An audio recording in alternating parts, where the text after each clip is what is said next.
పాప అయితే చాలా ఏడ్చేసింది. అసలు ఎంత ఆపినా ఊరుకోవడం లేదు. అసలు ఏం జరిగిందో వీడియో మొత్తం చూసేయండి. హాయ్ అందరికీ, వెల్కమ్ టు ప్రాధ్య వ్లాగ్స్. పాప ఎందుకు ఏడ్చిందో తెలుసుకోవాలంటే ఈ వీడియో మాత్రం మొత్తం స్కిప్ చేయకుండా చూసేయండి. మేమైతే పాపకి పుట్టెంటికలు తీయడానికైతే వేములవాడకు వచ్చాం. శివయ్య కన్నా ముందు అయితే పోచమ్మ దగ్గర 5 కత్తెరలు జుట్టు ఇచ్చి ఇక్కడికైతే వచ్చాం. ఎందుకంటే శివయ్య కన్నా ముందు పోచమ్మ దగ్గర కంపల్సరిగా ఇవ్వాలంట. అందుకే పోచమ్మ దగ్గర ఇచ్చేసి అయితే వేములవాడకు వచ్చాం. ఈ సమ్మర్లో కూడా వేములవాడలో జనాలు అయితే చాలామందే ఉన్నారు. సమ్మర్లో ఎక్కువ మంది ఉండరు కావచ్చు అనుకుని అయితే ఇక్కడికి వచ్చాం. కానీ ఇప్పుడు కూడా జనాలు అసలు గ్యాప్ లేకుండా ఉన్నారు. మేమైతే మార్నింగ్ 6 o'clock వచ్చి లైన్లో నిల్చున్నాం. అయినా కూడా అసలు ముందైతే కదలడం లేదు లైన్, అంతమంది ఉన్నారు. మా చిన్ను అప్పుడు కూడా పుట్టింటికలు తీయడానికి వచ్చామంటే మళ్ళీ ఇప్పుడే వచ్చాం వేములవాడకి. 2 years అయితే గ్యాప్ వచ్చింది. అప్పటికి ఇప్పటికైతే టెంపుల్ చాలా చేంజ్ అయింది. ఎందుకంటే టెంపుల్ చేసి మళ్ళీ కడుతున్నారంట, అందుకే చేంజ్ అయింది. దర్శనం చేసుకోవాలనుకున్న వాళ్ళైతే బయట నుంచే దర్శనం చేసుకొని వెళ్ళిపోతున్నారు. ఎందుకంటే లోపలికైతే అసలు రానివ్వడం లేదు, బయట నుంచే మొక్కుకొని వెళ్ళిపోతున్నారు. ఎండాకాలంలో వేములవాడకి ఎవరైనా వచ్చారా అయితే కామెంట్ చేయండి.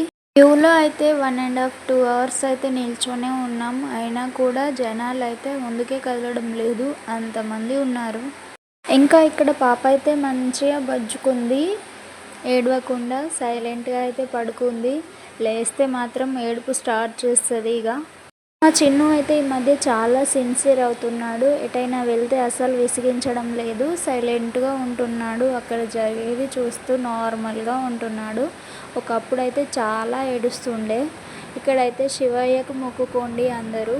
ఇక్కడ ఫొటోస్ వీడియోస్ తీసుకోవద్దన్నా సరే నేనైతే వీడియో తీస్తున్నాను.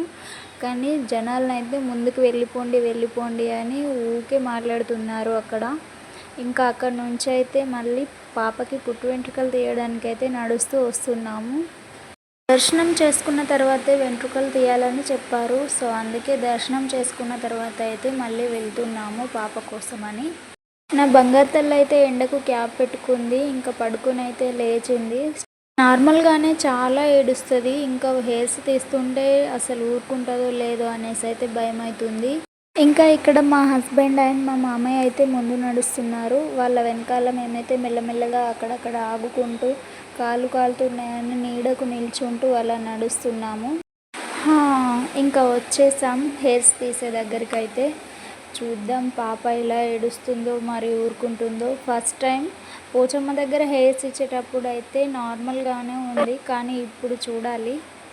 వామ్మో, నాకైతే పాపనెత్తుకొని కూర్చుంటే కాళ్ళు చేతులు గజ గజ వణుకుతున్నాయి. ఎందుకంటే అసలు ఆమె ఏడుపు అస్సలు ఆపడమే లేదు, స్టార్ట్ చేసింది. ఇంకా హెయిర్స్ తీసుడు కంప్లీట్ అయిపోయేదాకా అలానే ఏడుస్తూ ఉంది బంగారు తల్లి. అసలు ఆమె ఎప్పుడు ఇంతగానం ఏడవడం నేనైతే ఎప్పుడు చూడలేదు. అంత చెమటలు పట్టేలా ఏడ్చేసింది. ఆయన అయితే ముందే తప్పించుకొని వెళ్ళాడు. ఎందుకంటే వాళ్ళ బిడ్డ ఏడుస్తుంటే ఆయన అస్సలు తట్టుకోడంట. ముందే తప్పించుకొని అయితే వెళ్ళిపోయాడు. ఇక్కడ మా అత్తమ్మ నేను మాత్రమే పాపను పట్టుకున్నాం.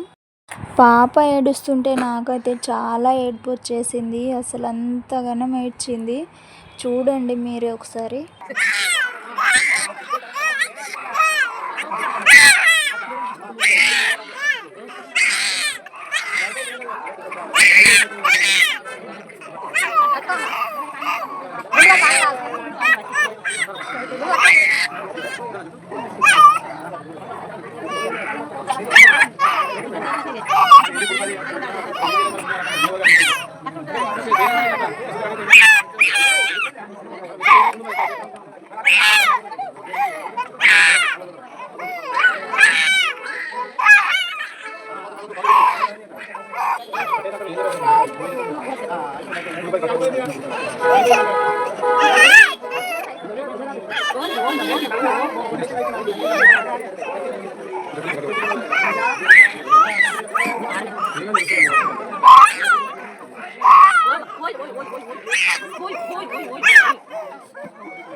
ఆమె అలా ఏడుస్తుంటే చూడలేక అయితే మేము మధ్య మధ్యలో ఆపమని చెప్తూ ఐస్తో ఆపమని చెప్తూ మధ్య మధ్యలో ఆపుకుంటూ అయితే మెల్లిమెల్లిగా చేయించాం.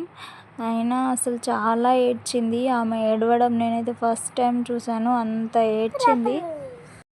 ఆ హెయిర్ మొత్తం తీసిన ఒక 10 మినిట్స్ దాకా కూడా నా కాళ్ళు చేతులు వణకడం అయితే అస్సలు ఆగలేదు.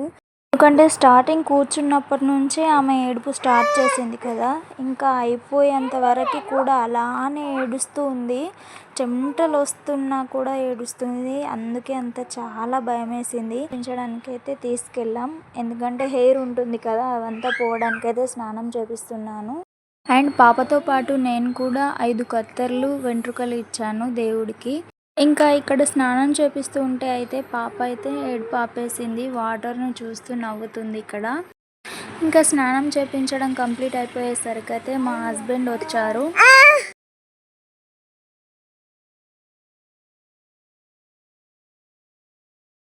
ఇంకా తను కూడా పాపతో పాటు దేవుడికైతే హెయిర్స్ ఇస్తా అనేసి అయితే మొక్కుకున్నాడంట. అందుకే ఇక్కడ హెయిర్స్ అయితే ఇస్తున్నాడు. చిన్నప్పుడు 5th క్లాస్లోనో లేదో 6th క్లాస్లోనూ ఉన్నప్పుడు హెయిర్స్ ఇచ్చాడంట. మళ్ళీ ఇప్పుడే కంప్లీట్గా అయితే హెయిర్స్ ఇస్తున్నా అనేసి అయితే అంటున్నాడు మా హస్బెండ్ ఇక్కడ. ఇంకా పాప అయితే చాలా ఏడ్చేసి ఉంది కదా, ఇంకా స్నానం చేపించేసరికి అయితే అలానే పడుకుంది పాపం.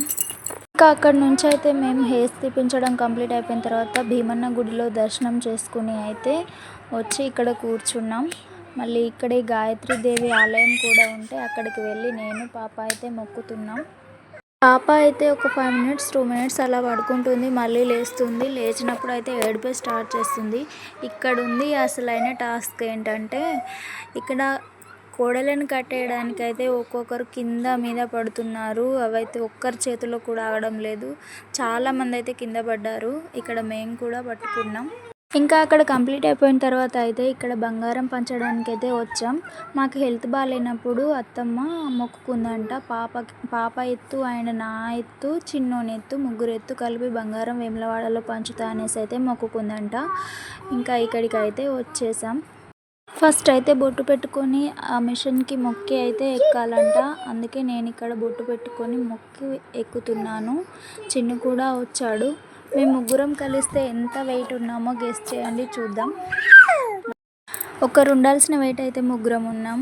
అదెంత అంటే 68 kgsే ఉన్నాం ముగ్గురం కలిసి. ఇదన్నమాట మా వేములవాడ యాత్ర. నచ్చితే like, comment, share and subscribe చేసుకోండి. బాయ్ మరి.